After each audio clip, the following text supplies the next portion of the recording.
In about 2 weeks' time, around the 8th of May, it will be 20 years since the adoption of the final constitution. And everywhere I go around the world, people tell me how they think, and also academics, that this is one of the most liberal constitutions in the world. In particular, because the Bill of Rights says that nobody, neither the state or an individual, may discriminate against anyone because of their sexual orientation.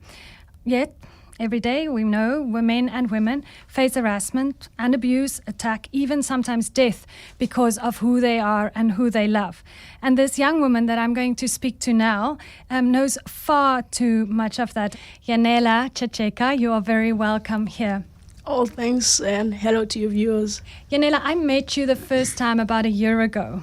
And when I spoke to you then, in an interview for a book I did, I asked you, the first question I asked you was, Yonela, who are you? And your answer blew me away. So I'm going to start today again by asking you, Yonela, who are you? I am Yonela. I'm Redi Tlhabi. I'm an activist poet. I'm a young black woman. I'm a sister. I'm a daughter. I'm an inspiration.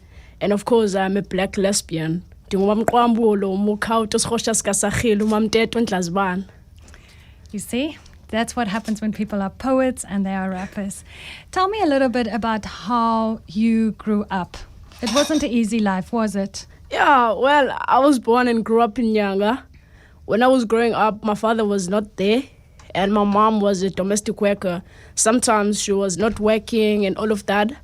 And we didn't have electricity, like I would often get in trouble for my books that had wax, and they couldn't understand that how come I don't have electricity while I'm living in Cape Town, which at that time, my mom was living at her home in a backyard, and there were so many family feuds that we were always in the middle and all of that. And I just told myself to continue because, my sister was into drugs and my other one was into alcohol, and my little brother always sick, It was just me who had to be my pillar for my mom, and I also had a pillar which was writing poetry. And I discovered that I could write about my feelings at a very young age. Before we get to the writing of the poetry, I've also briefly met your mother, who told me that there was a lot of domestic abuse in your household and that your father was quite an aggressive man. Yeah, what led to them being separated is that he was very abusive to her, Even now, my mom, she has some parts of her which are not working because he would also beat her with a hammer and all of that. And my mom has the scars to show for it. But I really admire that she managed to walk out on that abusive relationship. And he didn't see anything wrong with that. Even if I ask him now, what was going on in your mind? He just yells at me and he thinks that what he did was not wrong because in South Africa, a man has a right, an African man has a right to beat up his woman if he feels like he's not being respected or something like that. So life was really hard for you as a child. And yet you loved school. I love school so much because I think when I was at school, it was where I could escape my world. Because always when I get home, it was either that there's nothing to eat or there's yelling going on, like these quarrels that we had to survive under. So when I was at school, I could be free, I could play as a child, and I could be in another world, escaping into another world. But it wasn't always easy, like you said. Sometimes the teacher would beat you because there was wax on your book. Yeah, and also school uniform. My mom was not working, so I could not even afford proper school shoes. And, I remember in some winters, I had to put a cardboard inside my shoe so that I won't feel the rain. But then it didn't work because the cardboard would get wet anyway at the end of the day. And I'd still have wet socks when I get home. And even when I get home in winter, we knew that we had to move the bed a lot because it was raining. We lived in a broken shack. The windows, there was plastic in the window that kept on making that noise. You wouldn't know whether it's someone trying to get in or it's just the wind because the windows were broken, the shack was just broken, But I just told myself, you know what, each and every time I listen to the teacher, school is the only thing that is going to get me out of this thing. When did you discover your love for writing and rapping?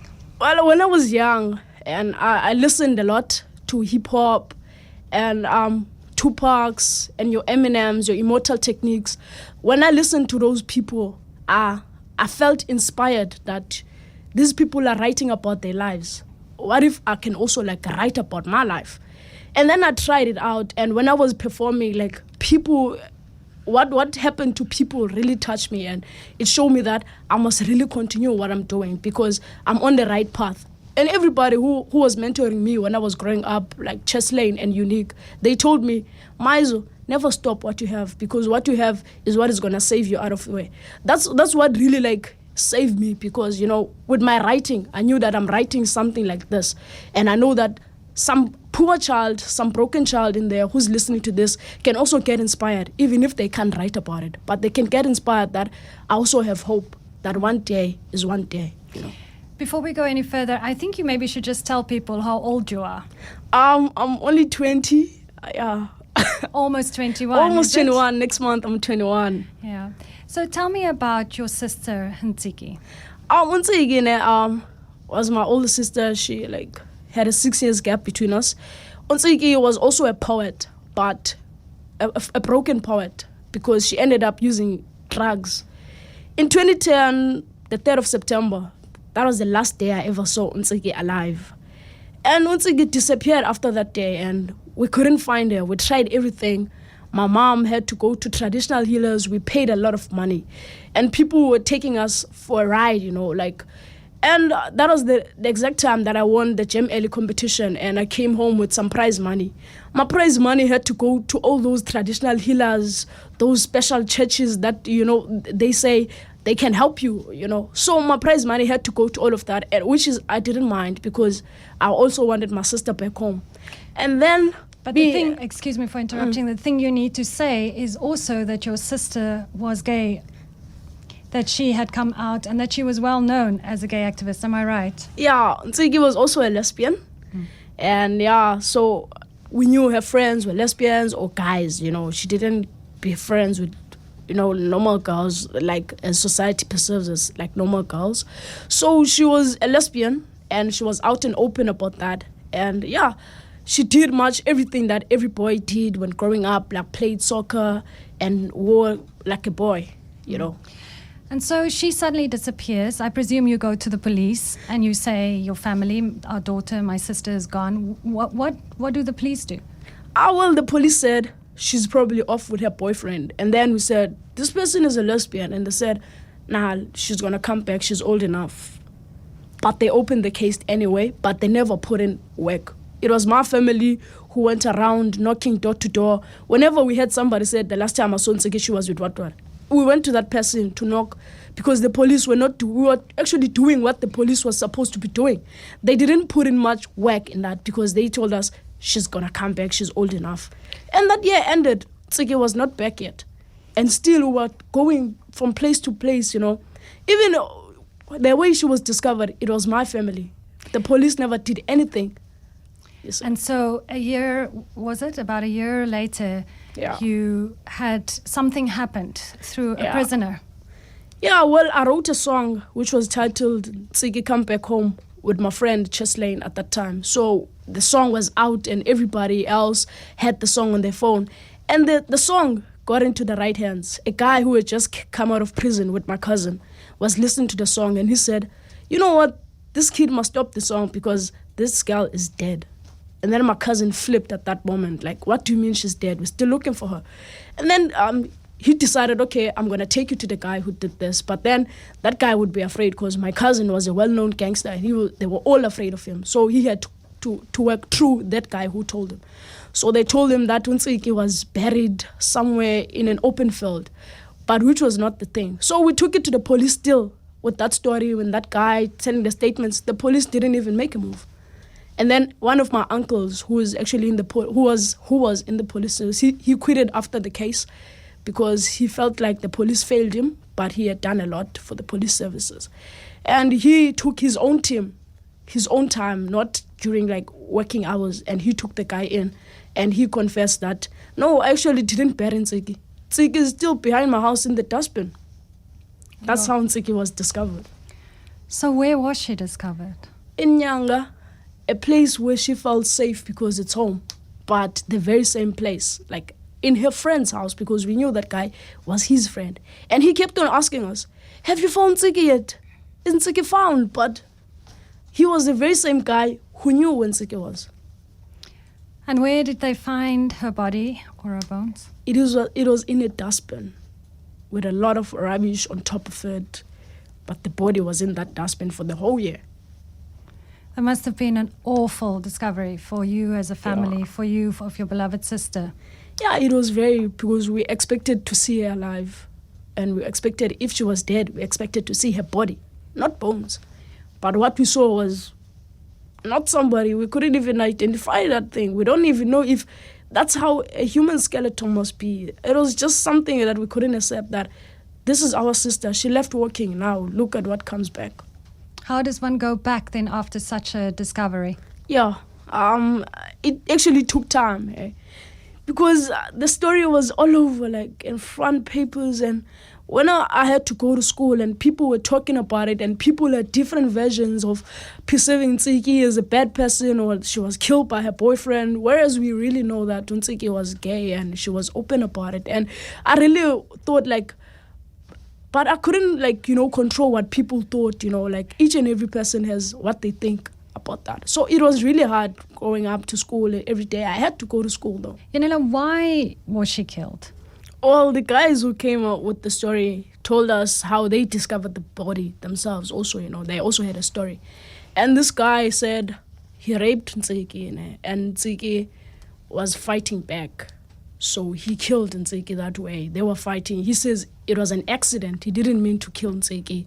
He said that in court, but what he told his friends was actually different from the version that was only heard in court. His friends were not even called in, but they're the ones who made the discovery of this body inside, And do you think it was this horrible term that people use, corrective rape, that was happening there? I'm sure it was corrective rape, because this guy, he was, I don't understand why he did it, because he was friend with Tsiki for such a long time. But all of a sudden he decides to rape and kill Tsiki. Then a few months after Tsiki was killed, you bravely came out and said you were also gay. Yeah, I came out. It was not an easy thing to do that. Okay, I'm coming out, because I've always planned in my head, how am I going to come out one day, and all of that. So it was not quite easy, because my mom was still having to deal with that. Tsiki was killed for being a lesbian. Now here's me signing my life expectancy with being gay also. They thought it's just a trend, that okay, maybe this child is experiencing a fashion also. They call our life fashion, So I told them, no, this is who I am. And I guess if I have to be killed, then I'm going to be killed. But I'm not afraid to come out now that I'm gay. And I'm also going to work with that. I'm an activist poet. I write about my gay life. And people can hear, Are you experiencing harassment when you were in the townships? So much harassment, People still call us with names. And they also would try to hit on your girlfriend while you're walking with her and all of that. And say a lot of crazy stuff nah, man, you'll never be a boy.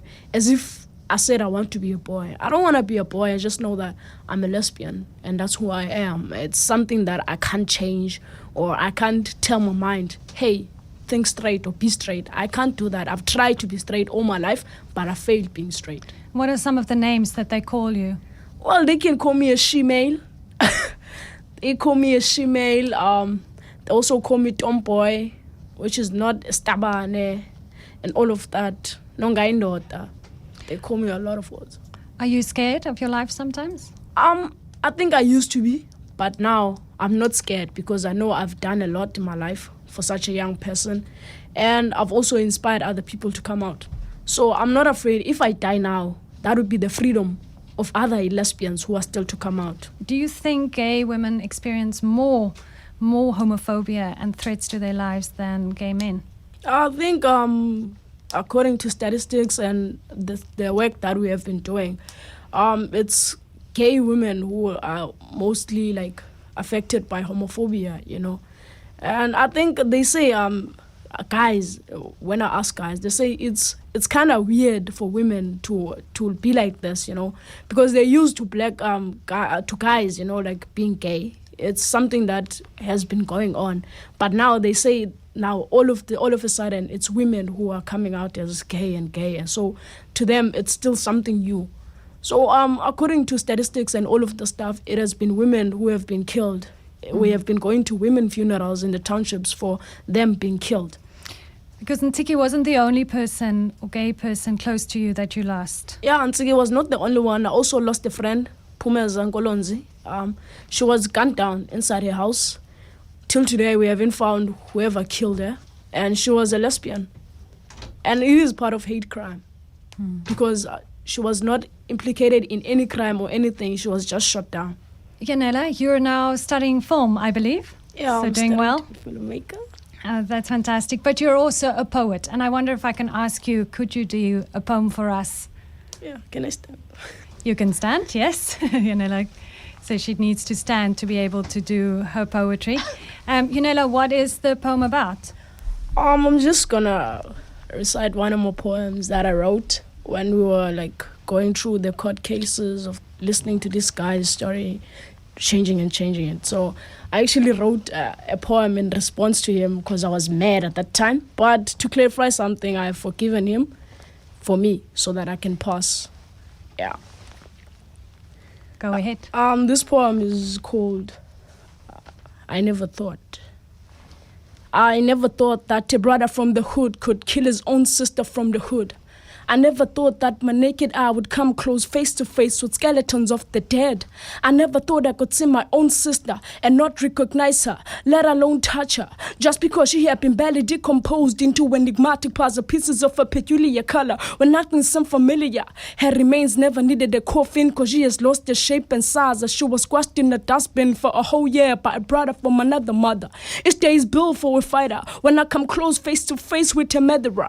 In these court cases, I wish I could shout and say, hey, you, remember me? You took away your blood sister away from me. Now you want the Lord to set you free from your vacation. A secured hotel with a warm water shower every morning. Then make sure you never miss a meal. You don't know where you regret what you did, because inside we have the life you never had outside. You managed to get a haircut, new jeans, and you have a smile on your face while you're in deep pain of losing one of us. My mother, one of her daughters. We will only see your smiling pictures, hear her laughing dreams, which are rare. We can never hug, feel, or touch her. Even if we kneel down before her grave, it still won't make a difference, because she will never and can never come back, even if she wanted to. Well, you are lucky. You can receive visits from your family. They will come and cry with you. They will hold you and tell you that they love you. When you were busy murdering my blood sister, you took away an opportunity for her to be told she was loved and she was young and had a future which you erased.